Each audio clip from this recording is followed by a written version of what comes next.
This is the Lone Crater YouTube. We hope this video helps. You'll start by ensuring prerequisites are met. Enable virtual machine platform and WSL features, then reboot. Once done, check your Windows build is 19041 or newer. That determines WSL2 support.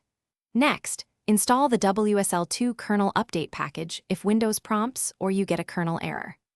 After rebooting, open PowerShell as administrator and run the initial command to list distros. This confirms your WSL1 distro exists and is ready for conversion. Now convert the distro itself. Open PowerShell as administrator and run WSL list verbose to identify the exact distro name. Then execute WSL set version your distro name to start conversion. This may take several minutes depending on size. Make sure virtualization is enabled in BIOS if conversion stalls.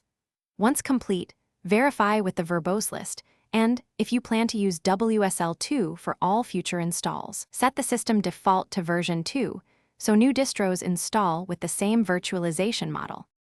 Finish by confirming the distro shows version 2 with WSL list verbose. Start the distro to ensure services and networking work as expected. If you hit file system or network glitches, update the distro's packages and reinstall the WSL kernel update. That often resolves incompatibilities. For a stuck conversion, terminate the distro with WSL terminate distro name and retry the set version command. If virtualization is disabled, enable it in firmware settings and reboot, then repeat conversion to complete the migration. Thanks for watching.